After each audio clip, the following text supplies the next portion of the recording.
Hey, and welcome back. This is the Scaling Secrets podcast. Tink Taylor is here from Dotdigital.com. Dotdigital is the all-in-one platform for growth-minded marketers that will help you make the most of your data, make sure there's no more guesswork, get actionable insights into customer behavior and intent with their platform that organizes and visualizes your data to give you at-a-glance insights and opportunities you can use to build high converting campaigns that drive revenue. So sounds exciting. We'll have a fun conversation. Mr. Tink Taylor, glad to have you.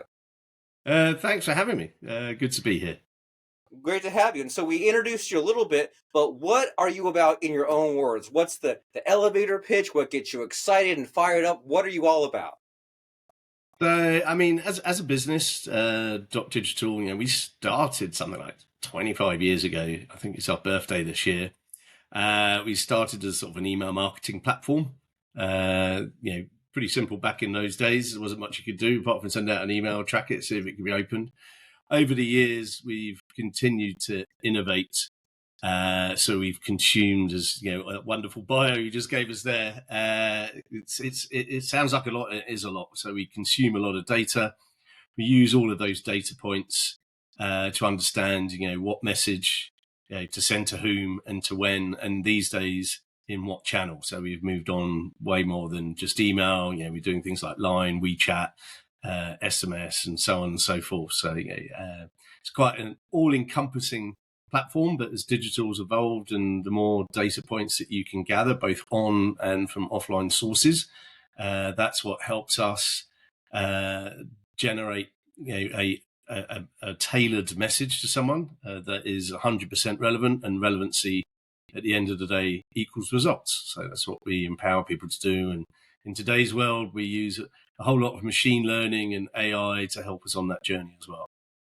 Well, exciting. And so is it safe to say that we need all these things in order just to keep up? Like you're talking about the WeChat and the machine learning and even the simple things like tracking. It's like back when you started your company, like you said, you could build a list, you could send an email blast, and that was great. But then nowadays where there's a TV show for every little niche, there's a podcast for every niche, a YouTube channel, it seems like we get a smaller slice of the pie. And then at the same time, there's all this concern about like, well, do the kids even open up emails anymore? They're on their social medias and on their LinkedIn's. And so it seems like all of these tools that you're talking about, when they first started, they were kind of pie in the sky and took a lot to get your head around. And it seemed like there was a disconnect, right? There was like the huge CRMs up here and then just the bare bones kind of low end email blasters down there. But even some of those like kind of lower ticket email providers, they've kind of absorbed all the analytics. So is it safe to say that we just need all these things just even to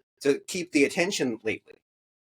I mean, the short answer is yes. I do believe you do need everything. And I think what we've tried to do is just make that accessible and easy. I think you're right. You're talking about some of the lower end email platforms. Some of those have evolved and they offer a bit more. And I think sort of aspirationally, marketers are always listening to all those experts out there, and you've had experts in every channel. And we were one of those back in the day when before we were Dotdigital, we were Dotmailer, and we would talk about just email. And 25 years ago, we'd be saying email is better than print marketing. And then so be it, we were, that was great. Then you had the search is fantastic for ROI. Then you had SMS come along.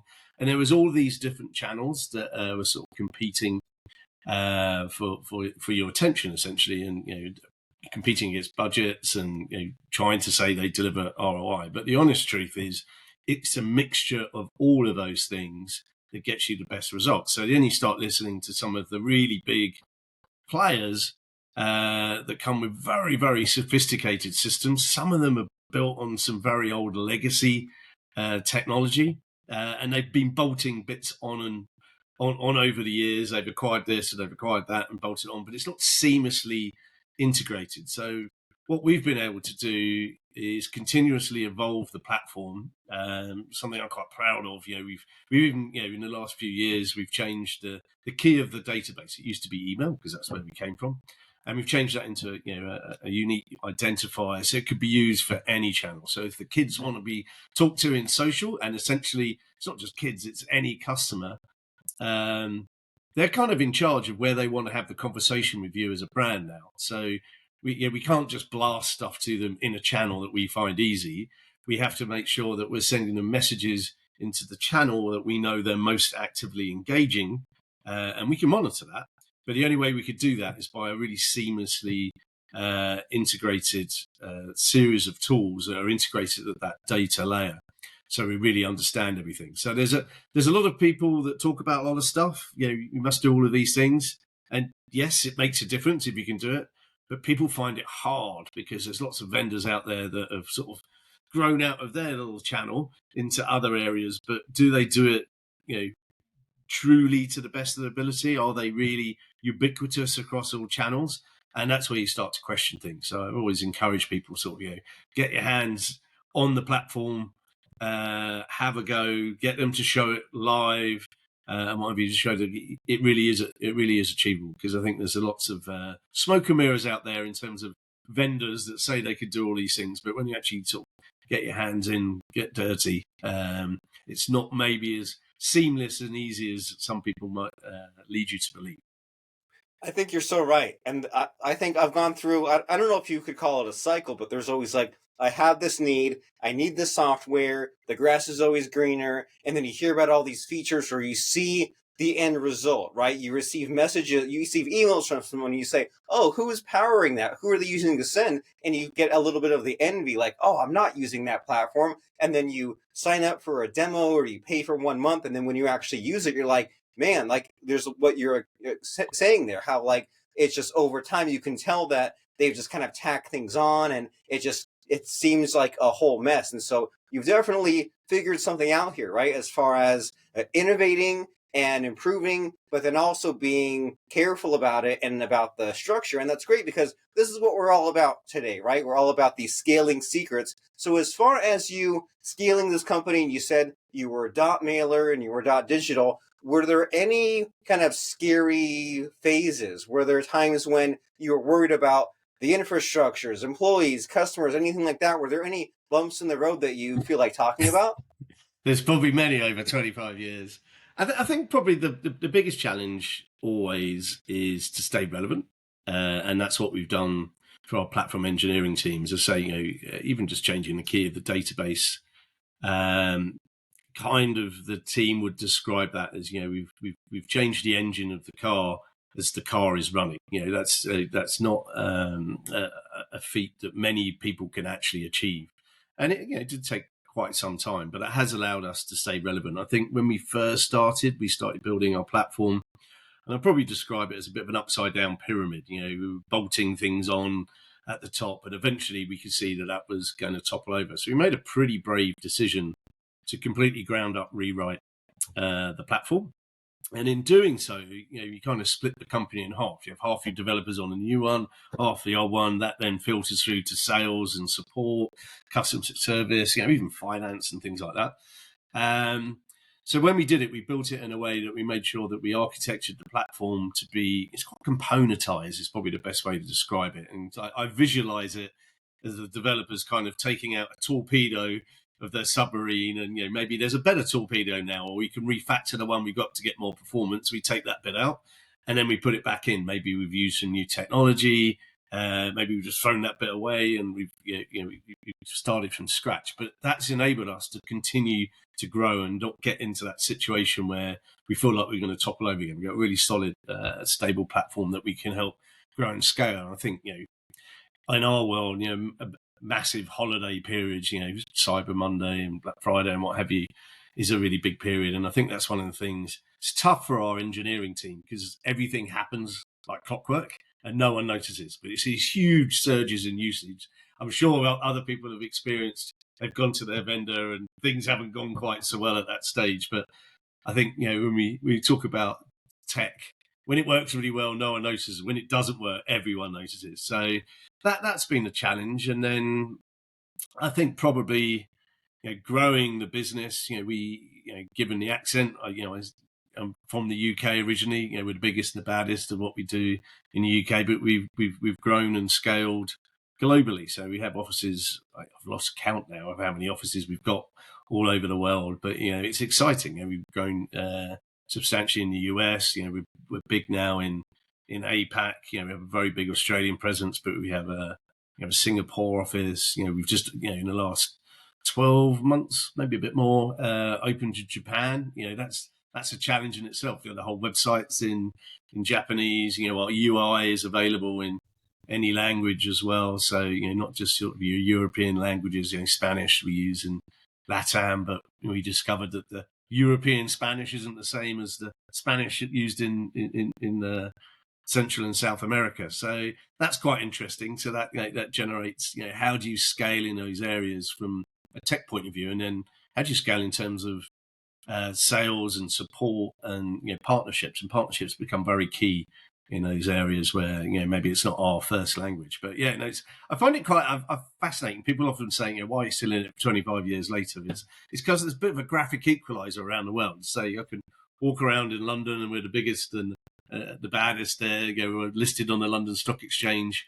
But something like Japan, completely new. The South African office is growing, exploding at the moment.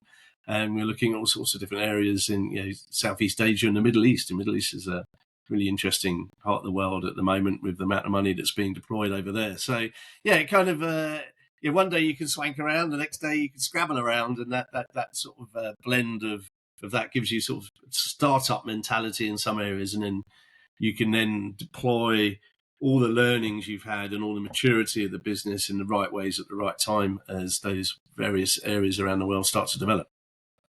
I like your mindset with all this. How you're all about the you're structure oriented, and you're saying, well, if our system is kind of sagging at the seams, outgrowing, we figure out what piece do we take out and fix, and then what you're talking about as far as your expansion, you're saying, when you are in some new area of the world, it's old and new at the same time, right? Because it's new because there's the freshness and there's the excitement and there's all kinds of new unforeseen problems, but you also have a best guess of what's come before. And you always hear about this, about how when you open up business in some other country, you kind of find people who are already there who are the locals. That way they can help you figure things out. And so as far as opening in all these areas you're mentioning, right? Middle East, Japan, Australia, have there been any awkward openings, or are they all awkward? What kind of difficulties has there been in going to these different parts of the world?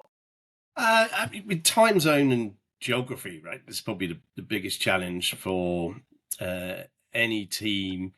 They're going to feel remote, so it's helping them feel part of the business. But also, I think there's it's almost like being a father, right? You need to let that team run, do their own thing, learn their own ways, nuance everything. I know I've turned up at events. I mean, we've been in Australia for probably quite some time now, but when we sort of go there, I'd have a bag full of marketing material. I'll be helping to put the booths together at a trade show, whereas that wouldn't happen in other parts of the world. So I think it's a case of letting it run, figuring out what the locality sort of dictates in terms of what you need in terms of growth and materials and folks and such like that. But then also there's a right time to sort of then fold that into sort of some of the mothership processes, or actually maybe more so, probably a better way of putting that is not enforcing the mothership processes on the local areas, because that can feel oppressive and sometimes it's not relevant. But it's understanding what's happening locally and changing some global processes so they work everywhere. And that's a fine balance. When you first start, it's all hands to the pump, doing everything, and it might be a bit more casual, but there are certain benefits of the geographical expansion that if you pull that into sort of some essential, more governed way, support is a great example of that, because we have all these different offices. It gives us 24/7 follow the sun support. So that was probably the first thing that you then start folding in. Then there's things like sales and customer success and such, where we've got really some proven methodologies and materials and what have you. And it's well, they're probably 80% right. Well, how do we now tweak them to give them the localizations they need? And then sometimes it's a case of translating them. And I mean, across my desk at the moment, there's all sorts of wild versions of our materials I'm seeing and webinars in Japanese. And I have to admit, I have no idea what's being said, but it looks great. But that's where you have to give the trust as well to the local teams.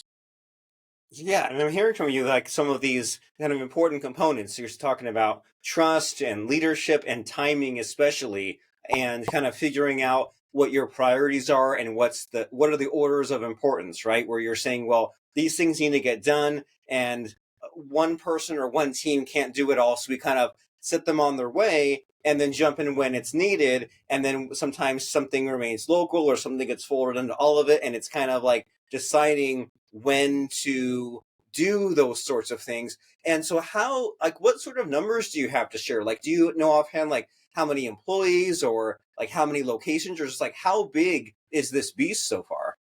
I think there's probably 500 or so of us. We kind of stopped. The accountants probably would tell you the correct answer there, because we stopped measuring our growth by people some time ago, because people get really expensive. I think when we first started, it would be like, oh, we're 10, we're 20, we're 30, 50. What a big mark. And then it's something like, well, this is really quite expensive. So I like scaling by not just people, but by process, and the platform enables that as well. And I think if you are, as you do expand, we've had to make decisions around the world. Where are we going to put feet in the street, and what is our approach in that territory? In the US, for example, we have an office with direct sales, BDR functions, AEs and what have you. But certain other parts of the world, we might have gone partner first, and then maybe some sort of partnership people to sort of help manage and facilitate that. Then follows marketing, and then as we kind of get pretty well known, then maybe we have to make a decision: are we going to go feet on the street? And that's probably quite a lot easier for us, where the first language is English, or where you can do business in international business English, where that will survive. But then maybe other areas, we just stick with that partner first approach, where we know some really good local regional people. They understand all the intricacies of the local market, local conditions, and we will work with them, and we'll channel everything through them. So we have to make some calls. We're doing that in certain parts of Southeast Asia and LATAM at the moment, because I don't think we'll ever, or we're not ready at this stage, for example, to really sort of put those additional feet in the street. And maybe we don't need to, because we have some really good partners that have that good local knowledge. So it's always a bit of a barometer, test the water, maybe partner first, and then figure out where the rest of those feet in the street and the resources are that are required to scale it. It seems like you're embracing the uncertainty, but you're also aware of some of these upcoming problems, right? So that way you have time to think through these future decisions that you have. And so how has your role in Dotdigital changed? Like you mentioned, like the early scrappy years, and maybe there was the time when you changed the key on the database table. But like, what is your role this way? And like, are you more involved? Have you handed things off? Is it a mix? Just like, what's the difference between you now versus all those years ago? Yeah, I mean, there's probably, I was having this conversation the other day, there's probably not a role in the business I haven't done. We're a public company, and I've done everything from being the non-exec chairman and looking after the PLC board. Right away, I've sat on the support desk, all the directors back in the day, as a support team went on their Christmas lunches and what have you, would sit on the support desk to experience what it's like, hear what our customers have to say. I actually found there was loads of upsell opportunities when I sat on there. Like, it was quite interesting. It's like one of those TV shows, and you go back to the floor. These days, I'd say we're a public company, listed in London Stock Exchange, and there's quite a lot of time and effort involved in just managing that side of the business. Talking to investors, talking to the city, a load of analysts and such like. So I did that for a number of years. Then I really enjoyed the international expansion. I'm actually based in Canada, just outside Vancouver these days.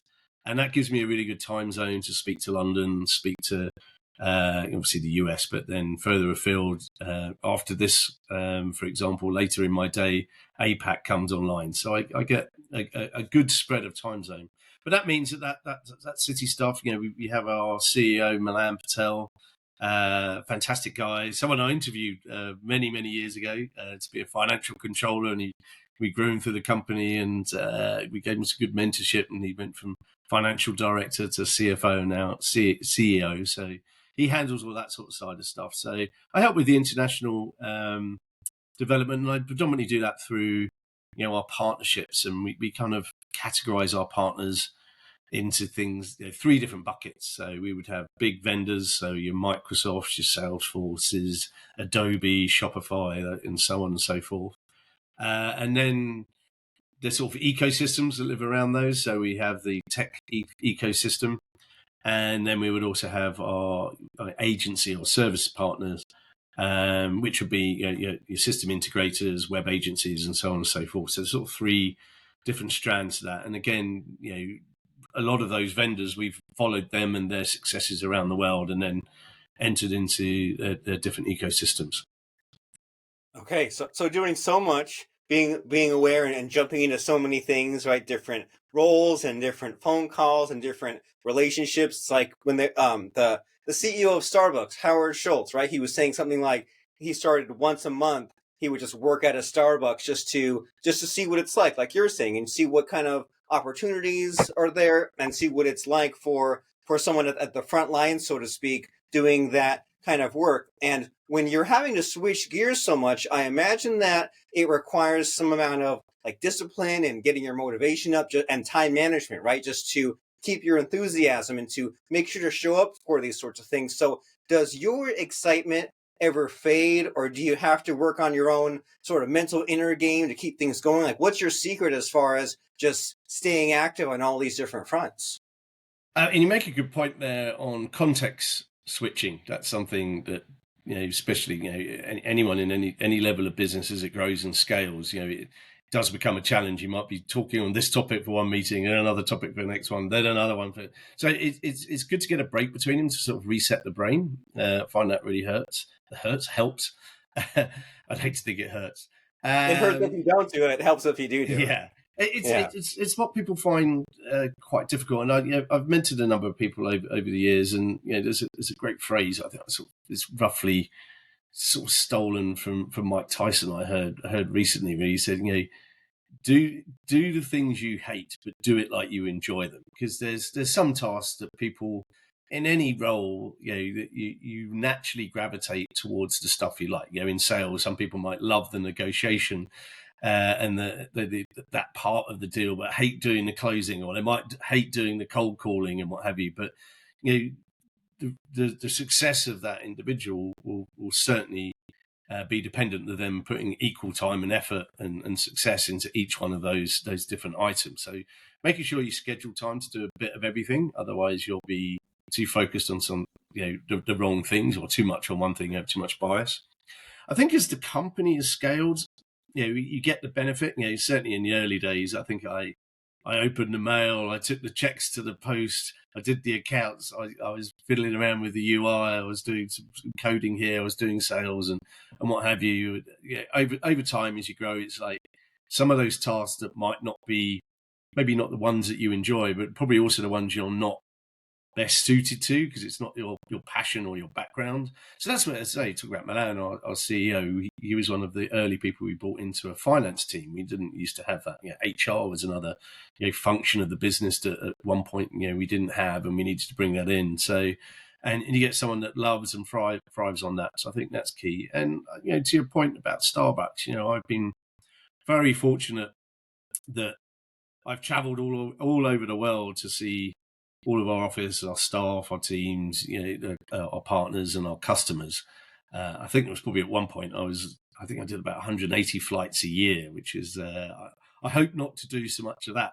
Now we have plenty enough people in each region, and actually other people need to get in front of customers. But I think that's a really valid point, and that's one of the reasons why with partnerships I was very keen to take that on, because I kept on hearing how different partners were around the world, and I was probably the only person in the business had met them all. Now, what they wanted and what they needed was loosely majority the same thing. What they called it in every single region entirely different. You go to Australia, they don't do email marketing; they do EDM. I thought that was some kind of dance music in London, but so it's terminology and actually understanding. There's some commonality there, and actually we need to pull this together. It talks about support. That was a similar thing, and partnerships is important because it does actually touch every area of our business through sales, through finance, et cetera, et cetera. So it's really important that we had some good central, vision on that, and the vision of changing where we were doing it maybe a little bit too regionally to do it more globally, so we could scale. It's repeatable and growable. So that was key. But I think the element of there. The element there I was talking about is that they also afforded the opportunity to meet and greet everyone within the team, and that I include customers and partners as well. Wonderful. And I'm getting from so many of your answers here just this reminder of how important people are, right? Like you mentioned before, getting on the phone and making these calls and going to all these parts of the world, 150 flights, in order to meet with these people, talk to these people, and explore their problems that are all the same. But as you said, they're worded or they're phrased or they use different terms differently. And then I really like kind of your answer there about doing the things that you hate as if you love them, because you think about, well, if there's tasks that you hate, well, why do you hate that thing? Do you hate it because it's awkward and you're not good at it and you haven't done it a lot? Do you hate it because of the story that you're telling yourself? And do you really hate it because it's something that maybe you're doing now, but you're biding your time and maybe that task can be handed off to some other job that is at current non-existent in your company, but you're just doing it temporarily? So that's interesting to think about, just in the same way that a lot of what you've spoken about, like the roles within your company, the things you do, it's gradual, right? It's a gradient. You do all these things, but it's not forever. And then if there's these tasks that you find yourself doing again and again, well, maybe you can begin to hand off pieces, or just know, okay, well, this is a real need in our company. We really need to hire someone or hire this team to do it. And so you thrived rather, for 25 years. And in that time, a lot of companies may have sold or gone under or changed drastically. So why do you think that your company has survived? Do you think, is there something like any sort of like success factors that you have that other companies out there don't? For sure, and I think you touched on something quite important there when you were saying handing off tasks. Just to reflect back on that, you were making me think. But when you do that and you hire those people, those tasks you can hand over, just don't be afraid of hiring someone that's better than you. Um, Firstly, they would love that task, and secondly, they're probably really good at it, and would just have a passion for it. So whether that's I was chatting to a couple of entrepreneurs that I mentor, and they're scratching around now doing their year-end accounts, and they haven't looked at all their receipts and what have you for a year, because they just hate that kind of stuff and spreadsheets. And it's like, you should set time aside, do that once a month, or do it at the end of the week, do it on a Friday, update your CRM or whatever it is, that kind of thing that you don't enjoy doing. And then it doesn't feel like such a big task every time you have to sit down. And sort of mentally, that could be quite draining when there's something you don't particularly enjoy. It's a bit of a mess, and it is always a bigger job than you actually, once you get to do it and knock it out. It wasn't that bad, but if you do a little bit as you go, then it's good. Or hire someone that's really good, that just loves doing that stuff. Going back to your question in terms of surviving and thriving, I've said that we're a London-based public company. Slightly different in London on the public company side of things. We've always made money, top line growth. We've also made profit, and maybe it's been a bit of a rod for our back for many years. But if you deviate from any of those charts, then the investor base gets a little bit shaky. So we've always had to make sure that we run as a sensible business. The money we make, we have to go to our investor base and sort of put a business case together about how much we're going to invest in us in the next year and what sort of growth that's going to give. We have to do forecasts for the next 3 years and that sort of thing on a rolling basis. And what we're seeing in the market now is we're seeing a number of layoffs, especially from tech companies, and it's not the wrong approach, it's just a very different approach, especially in North America, where it has been take some cash, use that venture capital, private equity, and what have you, dominate the market. And it's quite easy to do that when you've got loads of money. You can just go and hire loads of people. You can pay them whatever it is to come and join you from your competitors. You can spend a fortune on marketing. You don't really measure, is it all working or whatever. You're not counting the pennies because you're sort of instructed to go and spend all this money and dominate. Maybe cut deals at really low margin. Just go and win, because we're on a mission here. Is it a 3 or 5 year plan to either sell the business or maybe float the business, list it? But obviously, with the macro economic environment we have right now, the money men, they're just challenging every decision. So you might have spent all your money, you have a big overhead, you've committed a lot of marketing budget, you have hired a number of people, but now they're saying, well, we need to see some results in terms of, we want to see you break even because we're burning cash, and maybe the exit isn't there just yet, so we need to pull stuff back. And that's where probably the easiest cost in the business is to reduce is your marketing budget that you've not committed to already. And then secondly, it's the workforce. That's the easiest thing, probably the most expensive thing, as I said earlier, but that's why you're seeing people laid off, just because the companies are being told to tighten the belt and show that they can actually make money. So it's not that was the wrong approach, because that approach has worked so well. Just go out and dominate, and then you get a really good exit, and that's based on number of clients, probably top line number and a multiple on that. But when that's not sustained anymore because no one's paying the bill because you're not making money, then you have to then tighten the belt, and that's sadly where we're seeing a number of people going. But I think that's probably the secret of why we're thriving now, is because we've never done that. We probably not allowed to do that given the makeup of the business we are. So that's a little bit of a challenge personally. But it does mean that we're a good safe pair of hands. We've always, every metric in the business, from profit, top line, EBITDA, and what have you, has always been positive and heading in the right direction. What I'm getting from your answer is how important it is to know your numbers, know the big picture, and then also just be aware and well read of what other companies are doing, right? If there's these other big companies that they've already blazed the trail and they've already done what you want to do, then kind of look at like, okay, what's their strategy and what are their targets? And like, why are they doing those things, right? It would be so easy to say, oh, well, these such and such big tech companies, they do all these layoffs, they don't know what they're doing. And someone like you would say, well, they do know what they're doing because here's the resources they had, and they had all this investor money, they were told to spend it, and then they were then told to make the cut. So that's kind of the the zigzag that they're taking. And then you, on your own path with your resources and your plan and your goals, you might be taking a similar or a different path. And so I'm just getting that it's so important to be well read and just be aware of like this bigger picture of what these other companies are doing. And I know that I think it was on your website or somewhere I saw about looking at the big picture, but also looking at those little numbers. And speaking to that, I really like your advice there of, if there's that thing that you hate to do, right? Be revisiting the numbers or doing any kind of like maintenance or cleanup in the business, just set aside that recurring monthly time just to do that,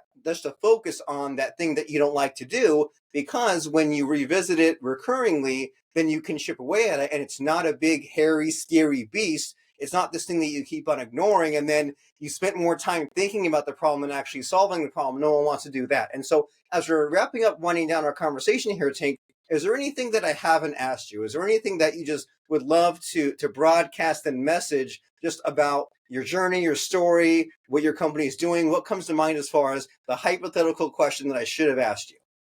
I mean, something you were saying that has always resonated. Is looking at those little numbers. When you've got a big budget, it's easy just to burn cash. But I've always been a fan of monitoring your spend, especially your marketing spend. People used to come and say, "How much is your marketing budget?" And it's like, well, kind of the answer is unlimited, because we monitor. If you're doing something and it's working, do more of it. And probably more importantly, if you're doing something that's not working, stop it immediately and change it. But never fire and forget. Even that stuff that is working, it might not always work. There might be some other niches that are similar that is some low hanging fruit as well. So always look at that. But the good news, in terms of sort of more aspirational, maybe the bigger picture, the bit that's sort of really exciting now is all the developments in artificial intelligence and machine learning. Everything is so data centric now. I know it's easy to get lost in that, but if you do that right and use the right tools, if you're building technology, there's definitely the right ways and the wrong ways of going about that. But if you can then give data points based on that number crunching that is probably led by machine learning and AI, then that really does empower you to make the right decisions a lot better and a lot quicker. And quite often there's a lot of egos that would suggest that I think we should do this, but the data very much tells you you should do something else, and you can't discount that. It's really important. So, it's keeping an eye on your numbers and keeping your eye on the data, but tech and technology now is here to really help with that, I think. And I can tell you're from a computer and an email marketing background because so much advice is counterintuitive, right? It's this subject line or what to put in the email or what to phrase this, but then it's the opposite is true, and that's so important to just go with the data and not necessarily your instincts or your feelings or the best practices. Drill down and look at your data and use a platform such as Dotdigital. And so, what's sort of the call to action next step sales pitch for someone to use Dotdigital? Is it for companies of any size, or how does somebody know if they're not using Dotdigital if they're a good fit for you and your platform? Yeah, we probably sit in the middle. What does the middle look like? Probably is the answer. That's very different globally.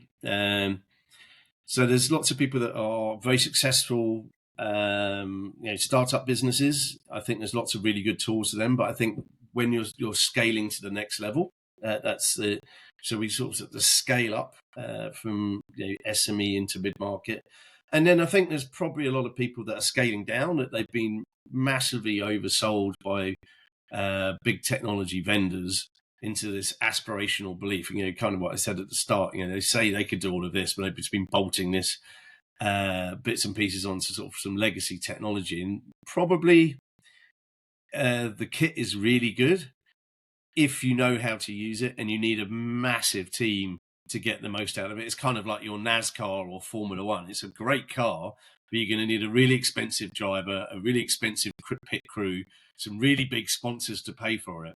We can give you the power of that for a lot less. And we sort of termed a phrase many years ago called speed of use, because everyone talks about how easy it was to use their platform. No one's going to suggest they have a non-easy to use platform. So we said, here's the task. This is what you want to do. Time yourself. How long did it take you to do it? And you surprise yourself. I did this by myself. I didn't need a big team. It didn't cost me a fortune. I didn't have to pay an agency loads of money. So it's those guys that have been successful and want to go to the next level. And probably for those people that have, they're probably paying a hefty fee and they're only doing the basics with quite a significant bit of kit because they just either can't afford it or can't get their head around how to use it. And then, that's where we come in for those guys.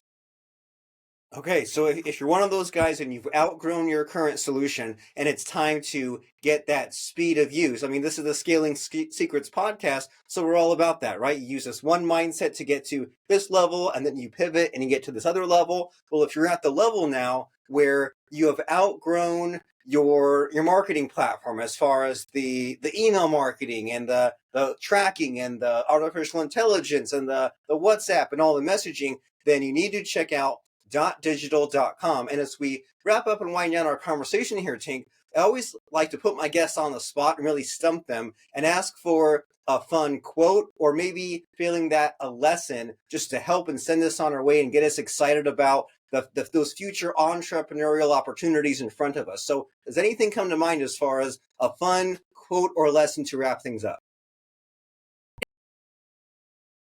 Who was probably best way of describing him, his life was chaos. Absolute genius of a guy, very successful. If you actually look at him from the outside, he appeared to be like all over the place, but underneath he was really solid in terms of his business acumen. And he always termed the phrase, failing to prepare is preparing to fail. And it's a bit of an old cliche, that one. But that really comes down to just good business fundamentals. What is your plan? And is that right away from every you need a plan from every division that's based on solid numbers as well. And I encourage most people in business to get a good understanding of how to read a set of accounts, because those numbers tell you everything. And if you do things in the right way, you can track and monitor the things that actually matter. Amazing. And it's such an important lesson, but it's hard to learn, hard to apply, right? It's so easy and fun to do the exciting things and to say you're changing the world and doing something completely unique. But you're saying, hey, sometimes you need to look at those basics, the fundamentals, the numbers, those sound business practices. And it's many people don't do it, right? They're too busy doing the crazy fly by the seat of their pants stuff. They should just revisit those basics. So I we think there's should now go to one more fundamental thing there is yes. deciding what kind of business you're going to be, and that there's no right or wrong answer there. Essentially, you could be a lifestyle business. I'm growing this, and it gives me a really good life. I can buy a nice car, buy another house. I could do this, that, and the other, or I'm growing it to sell it. So you're building that scale business, and whichever one you pick is fine. It helps you make the decisions every day if everyone in your business understands what kind of business that you are trying to aspire to be, because then you don't make conflicting decisions over what's lifestyle and what's growth. But certainly if you're going for growth, at some point you want to, you're probably looking for an exit or something like that, and that's when the people will come in, they will do their due diligence, and they will look at all of those business fundamentals. And if you've got all of that stuff in order, you make that process really easy. And if it's not, they'll just move on to the next one. Okay, I love that. So have that goal, have that plan, and it'll help you in so many ways, including just people being on the same path as you and there's opportunities that are available to you, because you don't want to make a decision for this when your goal is that. And so we should now go to dotdigital.com. And Tink Taylor, it's been wonderful speaking with you. It's been an absolute pleasure. Been good fun. I've enjoyed it. Thanks for having me. All right.